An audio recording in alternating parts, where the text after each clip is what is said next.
Even though you've been freeloading unemployed for so long, you're so cocky. Get out. Don't think you can live this luxuriously forever.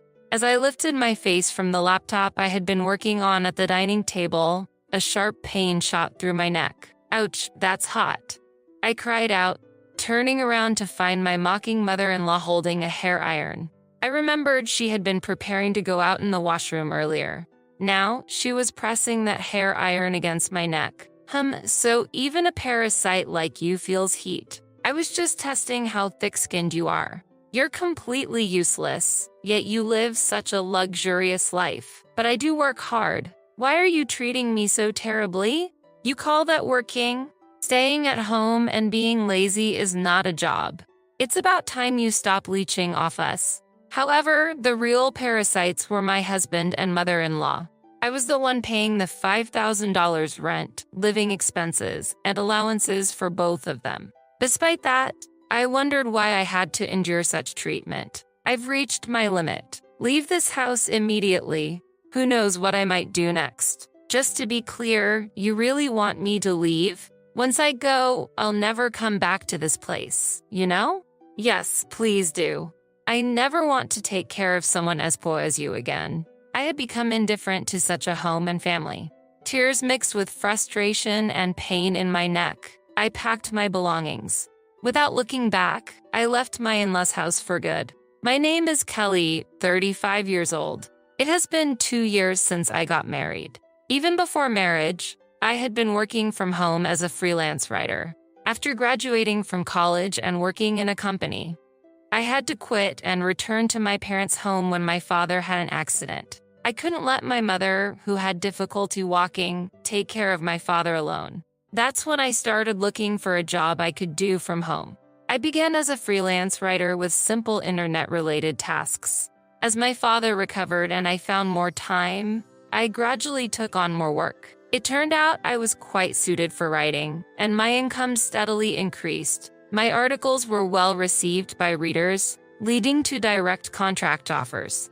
Before I knew it, I was earning more than I did as a company employee. During this time, I attended a reunion with my college circle friends. "Hey, isn't that Kelly? Long time no see." Someone called out to me. There I met Ben again, who would later become my husband, 2 years my junior. In college, Ben was always the life of the party, known for his quick decision-making and energetic personality. After graduation, he worked for a renowned foreign company. We didn't interact much during college, but that day, we talked in depth for the first time. Perhaps because our personalities were so different, our conversation never ran dry. After meeting a few times, we naturally started dating. "Hey, I really like foreign fashion accessories. My dream is to open a select shop that deals only with my favorites. In fact, I've already started preparing for it." For example, Ben shared his future dreams with me. I enjoyed listening to him. His mature intellect combined with a childlike curiosity made his stories seem achievable. Even a reserved person like me felt exhilarated just by listening, so I was genuinely happy when he proposed. A turning point came about a year after we got married. My father-in-law passed away suddenly. It was an unexpected death. "Kelly, would you mind living with my mom for a while?"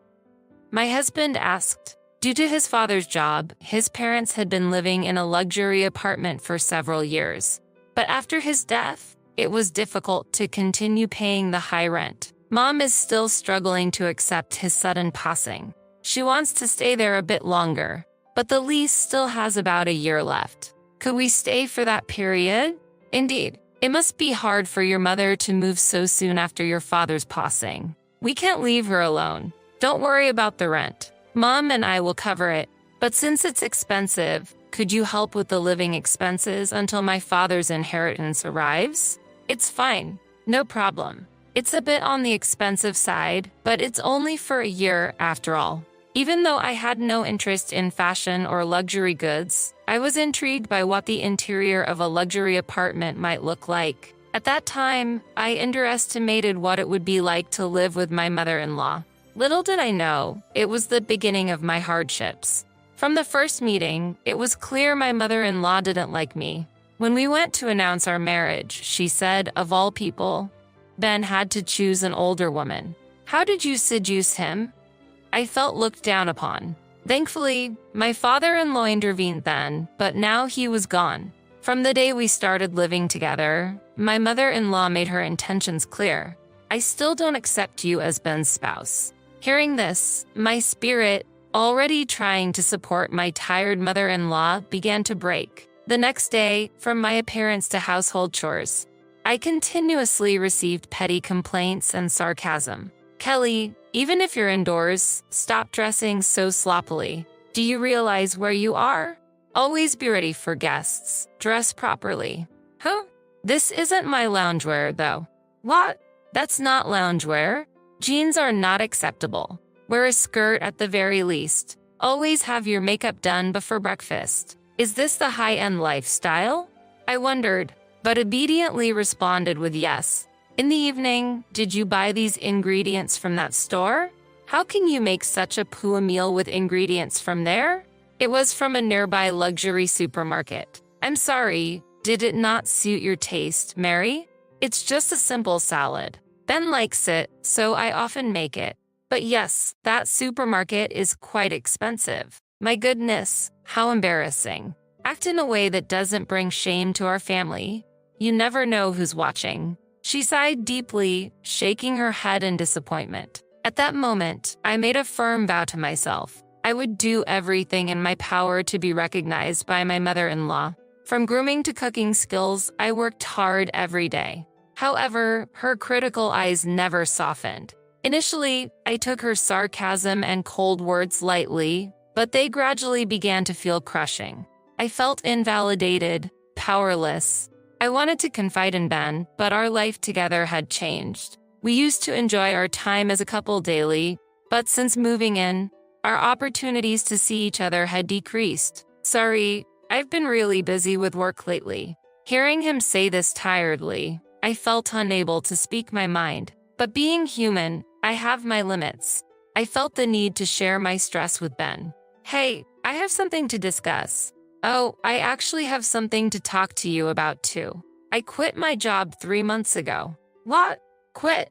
What do you mean? Don't worry, I've already started another job. Remember the select shop I always wanted to open? I finally launched it. I'm co-managing it with Senior Eric. What? You never mentioned any of this before. Senior Eric was a widely respected figure in our university circle, admired for his leadership and charisma. He had combined creativity and business sense, successfully developing and selling a game app in college and starting a startup with friends, showcasing his talents. I believe there's no doubt about his ability as a business partner. I had heard rumors of his recent success in web design. Ben, in his usual gentle tone but looking slightly guilty, said, I didn't want to worry you or Mom. I'll work harder from now on. Will you support me? I was moved by his words, yet hesitant. I'll support you. But it was then Ben brought up an unexpected request. Thanks. So, about the rent for this house, can you cover all of it? I felt a mix of surprise and confusion. What? But weren't you and your mother supposed to split the rent? It's impossible for me to pay it all by myself, especially since I'm already covering the living expenses. My heart was filled with anxiety. Ben looked at me earnestly and pleaded, Please, Kelly. This has always been my dream. It's taking longer than expected to turn a profit. That's why I want to invest more in advertising. I'll definitely get this business on track before we leave here. I need your help to do that. Moved by his passion and earnestness, I couldn't refuse. I could afford the rent with my income, and fortunately, we had some savings. More importantly, I had never forgotten the day I chose to marry him, sharing and empathizing with his dreams and passion. If you say so, I understand, but only until the lease on this rental ends. Also, I want to know more about the store you're running. Of course, thank you, Kelly, Ben said and showed me the website of his select shop. I was impressed by its charm. Is there anything I can help with? I offered, but Ben firmly declined. I want you to focus on your work. And please, don't tell my mother about this. I don't want to worry her unnecessarily. With this new development, thoughts of my mother-in-law completely left my mind. I wholeheartedly wanted to support Ben's business, but the amount I had to pay each month only increased. Gradually, managing the entire household budget, financially aiding my husband, and even giving an allowance to my mother-in-law became my responsibility. My only wish was for the rental contract to end quickly. "Kelly, could you put off your computer work for a bit and do some cleaning? Since you're staying here, you should be more proactive with the household chores," my mother-in-law said. I hurriedly replied, "Oh, I'm sorry, Mother. I'll start as soon as I finish this job." "This is your job. Enough excuses. Get it done quickly. We have guests coming this afternoon. After you're done cleaning, please leave the house." My relationship with my unaware mother-in-law remained unchanged over time. Since we started living together on days when she had guests, I always had to leave the house after finishing the cleaning. It seemed I was bothering her. Fortunately, I could work anywhere with my laptop, which was a small consolation. However, that day held a different outcome. When I returned home in the evening, my mother-in-law, looking satisfied, greeted me with "Welcome back. I tidied up your room." Confused, I rushed to my office. The room was indeed tidied, but rather, my belongings were organized. I don't own many things, but in the center of the room were a large suitcase and 2 duffel bags. "What does this mean, Mother?" I asked. "This room was initially prepared for guests. I can't accept someone with your lack of housekeeping skills using it. If you want to use this room, you'll have to pay an appropriate fee. If you don't like that, leave immediately. Don't expect to live luxuriously here for free," she declared. I swallowed my words. Why must I endure such treatment? As I silently bowed my head, my mother-in-law said with satisfaction, "I'll say it again. I don't accept you as Ben's wife." With that, she huffed and returned to the living room. Tears welled up in my eyes from frustration. I tried to contact Ben, but he didn't answer his phone. After I messaged him about the incident, he replied, "Please bear with it a little longer." Unable to contain my anger, I poured out everything to Ben when he returned late at night. "Just hold on a little longer. I'm stressed with work too. Don't worry about my mother, it's just a bit more endurance," he said. "I'm paying the full rent, and now she wants me to pay for my room too. I can't tolerate her unreasonable demands any longer," I protested. After hearing this, Ben hurriedly tried to calm me. "I'm really sorry. I'll talk to her. Once we leave here, you won't have to see her again. Please, just bear with it for a little while longer," he pleaded. "Soon. And then, I'll never have to see her again." Ben's words slightly eased my anger. The next day, Ben seemed to be talking to his mother before he left. We had breakfast together, but there were no usual sarcastic remarks from my mother-in-law. Since my room was tidied up, I decided to continue working at the dining table. "Are you leaving today?" At my mother-in-law's words, I looked up from my computer. Instantly, I felt a sharp pain in my neck. "Ouch, that's hot," I screamed, turning around to see my mother-in-law standing there with a smirk, holding a hair iron. "What are you doing?" I exclaimed. That was all I could say as I held my painful neck and rushed to get a cooling pack from the fridge. Thinking back, my mother-in-law had been getting ready to go out in the washroom earlier. She had used the hair iron she was holding against my neck. "Oh, so you can feel the heat too. I wanted to see how thick-skinned you are. Living such a luxurious life, yet so useless. I work hard too. Why would you do something so terrible? Working? You're just using your at-home job as an excuse to slack off. Nothing but an unemployed person. It's about time you consider our situation and become independent," said my mother-in-law. In reality, I was the one bearing the rent and living expenses. Yet, I couldn't understand why I was being treated this way. Before I knew it, I was glaring at her. "What's with that look? The look of a poor person. I've reached my limit. Leave this house immediately. Otherwise, I don't know what I'll do next. Am I really allowed to leave? I won't come back here ever again, you know? Yes, that's fine. I'm fed up with taking care of poor people like you." Filled with intense pain and disappointment, I cried as I packed my things. Since my mother-in-law had already organized my belongings the day before, it didn't take long. I no longer cared what happened to this house. I left my in-laws' home without looking back. After receiving treatment at the hospital, I went to my usual cafe to calm down. The spacious table arrangement and quiet environment were ideal for focusing on work. As I was contemplating whether to contact Ben, I was suddenly approached. "Kelly, is that you?" To my surprise, it was Senior Eric. "It's been a while. How's Ben doing?" "Senior Eric, long time no see. Ben is in your care. I heard you were the co-owner. Sorry I couldn't greet you earlier," I replied as he furrowed his brow. "Co-owner? What do you mean?" "I just helped with the website design on Ben's request." "Really?" I was shocked. He lied. "Then, I heard you were the sponsor," Senior Eric said. I was surprised by this revelation. Ben had rented a different apartment and seemed to have worked hard for the first few months. However, he had others manage the inventory and shipping from the beginning. For the online shop's promotion, he didn't do it himself but paid for advertising services. I advised him to do it himself at first, but he insisted it wasn't the role of a businessman. He seemed too fixated on his ideal image of a business owner. As a result, there was no increase in foot traffic or sales, just mounting expenses. Despite this, he gave up too soon. According to Senior Eric, Ben is now deeply involved in internet business, paying high consultant fees. "By the way, have you heard about your father-in-law's inheritance? There was quite a bit of debt, not as much as expected. But your mother-in-law is managing her share, so they're financially comfortable. Plus, he said with his wife's good income, even if he fails, they'll be fine." "Really? But that funding is also running low.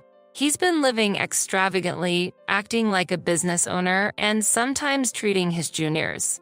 I was at a loss for words. The reason I had to cover my mother-in-law's allowance was that they had used up my father-in-law's inheritance. Ben's recent frequent requests for financial support were probably because his funds were running low. He hadn't told me about the inheritance, perhaps for that reason. Doubts connected with Senior Eric's words, and everything became clear. I got up unsteadily, thanked him, and left the cafe. Before I knew it, I was in front of my parents' house. Seeing me with my luggage, my father looked surprised. Tears overflowed as I saw the faces of my parents, who I had been holding back my sorrow from. "Tell us what happened. Your mom and I are always on your side." "That's right. You always try too hard on your own." Their warm words made me cry again. Then, crying, I told my parents everything. Ben's secrets, the terrible treatment from my mother-in-law, and the fact that I was bearing all the expenses for my in-laws' house. My parents were both outraged and cried with me. "There's no need to go back to your in-laws' house. Live for yourself from now on," my father said. His words deeply resonated with me. After talking about everything, I felt a weight lifted from my heart. What have I been living for these past months? The only message from Ben was a short one asking, "Where are you now?" After that, I received several similar messages. After ignoring several similar messages, his attempts to contact me stopped altogether. To Ben, my existence must have been just that insignificant. More than sadness, I felt a firm resolve. Just having a meal with my parents, I could feel the warmth of a family. Maybe what I had been seeking was such simple moments of happiness. While staying at my parents' house, I gradually felt like I was regaining myself. About 2 weeks later, Ben called, probably because the rent payment was due. "Kelly, where are you? Have things calmed down with Mom? She feels bad about it. Aren't you coming back soon?" "I'm at my parents' house now. I plan to live here from now on. Your mother said she's tired of taking care of a poor person like me, and I'm not going back. Let's get a divorce." "Wait, why divorce? If living with Mom is the problem, let's talk it out. I'm coming to pick you up. Let's talk in person. Why should we talk now when there was no contact before? And how's your business?" After that question, there was a moment of silence. "Actually, I'm seeking advice from someone knowledgeable in business. There might be a big plan realized next month. That's it. Let's go look for a new place to live before that." Ben said, "Don't change the subject. You haven't told me anything important. That's why I don't want to talk anymore. I'll write the divorce papers and send them to you, I said and hung up the phone. However, that night, Ben suddenly appeared at my parents' house. I talked to him through the gap in the door with the chain on. Kelly, please don't be mad. Let's go back. Mom feels bad about it. Come on, stop sulking. Sulking? I was kicked out of the house by your mother. Don't take it seriously. Not take it seriously. Did you know why I left the house? Your mother pressed a hot hair iron against my neck and burned me. I don't know what else might happen, and there's no way I can go back. I brushed back my hair to show him the burn mark on my neck. Did Mom really do that? I'm sorry, I didn't know. Why didn't you tell me? Mom told me it was just a simple fight. I'm really sorry. Are you okay? A simple fight? His flippant words made my anger boil over. I had planned to decide on a divorce without facing him, but my indignation overflowed. I felt the same anger towards both my husband and mother-in-law. I thought of blaming them thoroughly. The outrage in my heart seemed to burn. Anyway, I'm not coming back. You should go home too. I'll contact you again tomorrow. Really? Will you actually contact me? I can't accept a divorce without even discussing it. If you don't contact me, I'll come back tomorrow. Ben said this and left. I prepared and arranged to meet with Ben and my mother-in-law 3 days later in the afternoon. The place for the discussion was a cafe restaurant on the 30th floor of a luxury hotel. On the day, I dressed in a high-end brand dress, revealing my neck and styling my hair up. My mother-in-law looked displeased at the sight of me. Thank you for gathering today. I have reserved afternoon tea, so please enjoy it. I smiled at my mother-in-law and Ben. Ben seemed a bit relieved at my calm demeanor. Soon, tea and small appetizers were served at our table. Before we started eating, my mother-in-law began to speak to me. Kelly, I'm truly sorry about last time. I was wrong. Ben scolded me harshly. You'll forgive me, won't you? I didn't respond immediately and quietly continued eating my appetizer. Then, I turned my neck to show the burn scar. I can forgive you. Not until this scar fades. Also, are you aware that Ben quit his job? Ben shook in surprise. My mother-in-law looked at him in astonishment. What? What do you mean he quit? He's been saying he's busy every day. He's busy, right? Now he's an honorable businessman. Wait a minute. Ben panicked. What do you mean, businessman? Did you start your own business? Ben, explain yourself, as my mother-in-law interrogated him. I smiled contentedly while watching Ben struggle to make excuses. At that moment, the tea stand was brought to our table. I enjoyed the delicious-looking sweets while watching Ben and my mother-in-law argue. The view from the luxury apartment was great, but the view from this 30th floor cafe was also special. By the way, Ben, what have you been engrossed in lately? I heard from Senior Eric that you quit the select shop. Is that true? What? How did you? Ben lost color in his face, looking surprised and scared. Meanwhile, my mother-in-law tightly gripped his arm, confused and repeatedly asking, What happened? Why would you do that? I know everything. Ultimately, you were more obsessed with being a successful person than a businessman, right? Despite having no business sense, you just impulsively went ahead and ended up spending all the inheritance your father left, didn't you? Wait, Ben, what does she mean by that? You used up all the inheritance? Could it be? My mother-in-law's voice was full of suspicion and anger. Yes, exactly. Ben has used up all your inheritance as well, right? So our household finances are completely depleted because of Ben. Hey, stop. Don't talk anymore. Mom, don't worry. I'll find a solution. Ben was frantically trying to control the situation. My Ben I believed in betrayed me so much. My mother-in-law's voice was filled with despair, and she leaned back on the sofa in shock. Her expression was clouded with despair, and she seemed unable to say anything more. I continued speaking calmly while pretending to be unaware. Mary, actually, I have been covering all the expenses for the house. Even the allowance you thought Ben was giving you came from my wallet. In addition to that, I've been paying for Ben's expenses while he's been gallivanting around as a businessman. No way. How could that be? Don't worry, Mom. With Kelly's income, we'll manage. Ben's true intentions were revealed. Don't joke. I heard you're getting into another business. We're already at the bottom, spending money and just playing around. Stop it now. My words were a bit harsh, but in that situation, it couldn't be helped. The cafe fell silent, filled with a heavy atmosphere. I finished the tea left in my cup in one gulp and declared, I can no longer take care of you two who are now penniless. You will need to take care of next week's rent payment. And regarding the divorce, let's proceed formally through a lawyer. As I stood up, I took out the divorce papers from my bag and placed them on the table. Ben pleaded tearfully, I don't want a divorce. Please, don't do this.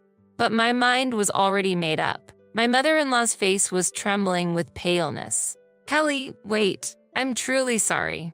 I had no idea. Without you, we can't survive. Kelly, help us. We're family. The word family coming out at this moment was unexpected, but it was too late. You said before that you didn't accept me as family, didn't you? Mary, as compensation for the burn, I would like you to start with this payment. I hope you still have this men's allowance. Saying that, I left the two of them in the hotel. Ben remained silent, ultimately saying nothing. Looking up at the high-rise floors from the ground, I hope they felt the sensation of being cast down from heaven to earth, marking the end of my revenge. Afterward, we got divorced. Ben resisted at first, but when I threatened to report my mother-in-law to the police, he quickly agreed. I thought I couldn't forgive my mother-in-law, but her disappearance from my sight would erase her from my memory. As long as they stay out of my life, that's enough. For that reason, I demanded a substantial amount from Ben for emotional distress. Later, they apparently moved to a cramped apartment. However, the relationship between my wasteful ex-husband and betrayed mother-in-law seems strained. Aiming for independence, my once arrogant mother-in-law is now reportedly doing part-time cleaning work. I couldn't help but laugh at the thought of that scene. Currently, Ben is struggling with debt and working multiple part-time jobs at night. It seems that working as an employee was more suited to his true nature. The active personality of Ben that I once found attractive was, from another angle, just impulsive and shallow foolishness. Living in the luxury apartment and the inheritance from my father-in-law must have revealed his flaws more clearly. I continue to work actively from my parents' home. I met with Senior Eric later and conveyed to him the details and my gratitude. He appreciated my writing skills, and now I am receiving work from him. For the time being, I plan to focus on living for myself with my parents.